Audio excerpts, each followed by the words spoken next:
Ոնց եք այսօր։ Լավ եմ։ Այդուց չկա, շատ լավ է։ Շնչառությունը այսօր։ Լավ է, Բացվել է։ Բողոքներ չունեմ։ Ես որ եկա շատ վատ էի, խեղդոց ունեի ավելի շատ, նույնիսկ գիշերները կերներ, որ շնչահեղձ ունեի։ Հիվանդան թվերը լոր բաժանմունք գանգատվելով ցավերից ձախ դեմքի շրջանում ձախից, կոկորտում օտարմանու զգացողությունից,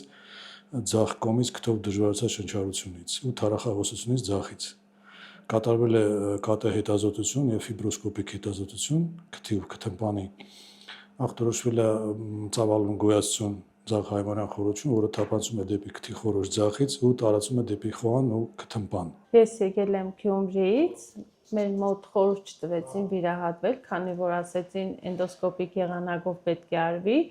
ճղելով խորհուրդ չտվեցին, ասեցին էնդոսկոպիկ անեն, որ իր արմատը ամբողջությամբ լինի, չկրկնվի։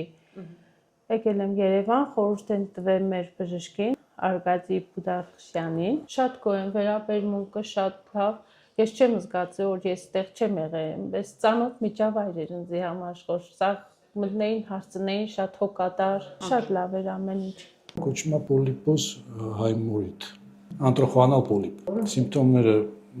ցավ, ծանրության զգացողություն դեմքի շրջանում, թարախահոսություն, պարբերաբար քթով դժվարացած շնչառություն ու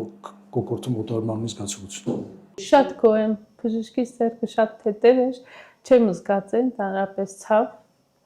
Ելել եմ երկրորդ օրը ու լավ եմ եղել արդեն։ Մի վիրահատված ճիշտ է, կոկորտիս իշխոր այդ քերծոց կա, բայց այսպես նույնիսկ ավելի լավ եմ, քան որ եկա։ Եթե ունեք դժվարաշնչություն, գլխացավեր, ցավեր, ծանրության զգացողություն դեմքի շրջանում, կոկորտացավ, անպայման մի զբաղվեք ինքնաբուժությամբ եւ դիմեք համապատասխան նեղ մասնագետին։